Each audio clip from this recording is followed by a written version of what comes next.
ऐसे बदलता गया समीकरण और हजारीबाग बनता गया भाजपा का अचूक गढ़।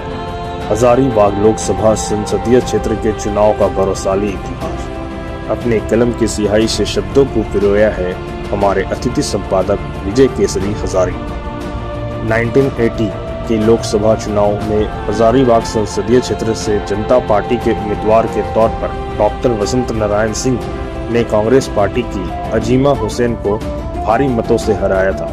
इसी बीच जनता पार्टी की मिलीजुली सरकार आपसी खींचातानी में मोरारजी देसाई की सरकार चली गई थी।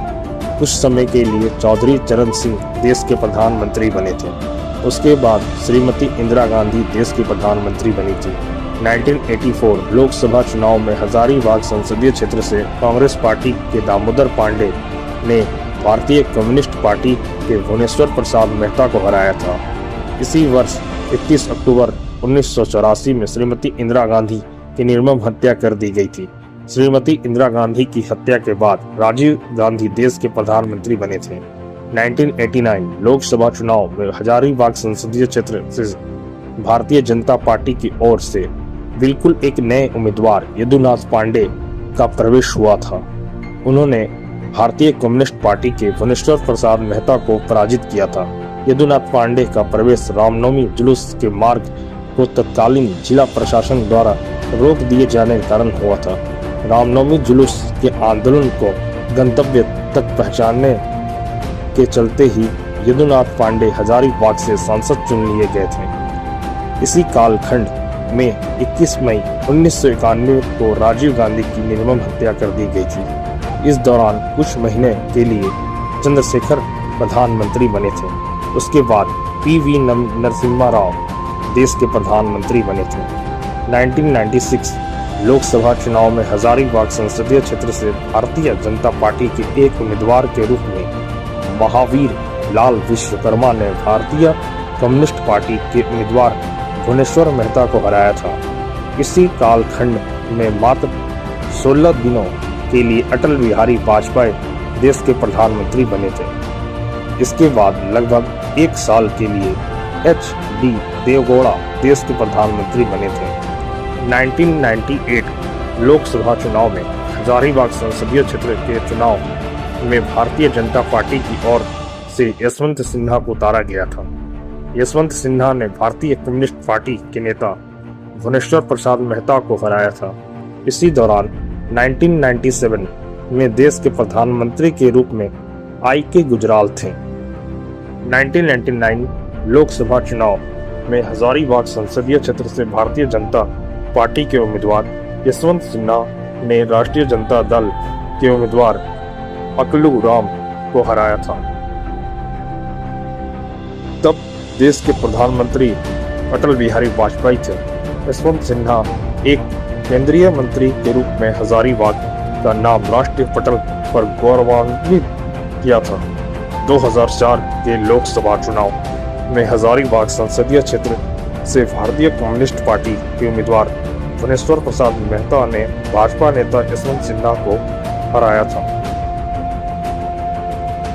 तब अटल बिहारी वाजपेयी की सरकार को लोकसभा चुनाव में बहुमत नहीं आने के कारण उनकी सरकार चली गई थी।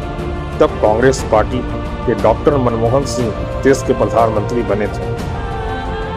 2009 में लोकसभा चुनाव में हजारीबाग संसदीय क्षेत्र के भारतीय जनता पार्टी के नेता यशवंत सिन्हा ने कांग्रेस पार्टी के उम्मीदवार सौरभ नारायण सिंह को पराजित किया था। सौरभ नारायण सिंह विधायक थे। वो पहली बार लोकसभा चुनाव लड़ रहे थे। सौरभ नारायण सिंह रामगढ़ राज्य की तीसरी पीढ़ी के सदस्य थे। तब देश के प्रधानमंत्री डॉक्टर मनमोहन सिंह थे। 2014 के लोकसभा चुनाव में हजारीबाग संसदीय क्षेत्र से भारतीय जनता पार्टी ने यशवंत सिन्हा के पुत्र जयंत सिन्हा को उम्मीदवार बनाया था। जयंत सिन्हा ने कांग्रेस पार्टी के उम्मीदवार सौरभ नारायण सिंह को भारी मतों से पराजित किया था। इस लोकसभा चुनाव में भारतीय जनता पार्टी को देश की जनता ने अपार जन समर्थन दिया था। फलस्वरूप केंद्र में भारतीय जनता पार्टी की सरकार बनी थी। नरेंद्र मोदी देश के प्रधानमंत्री बने थे।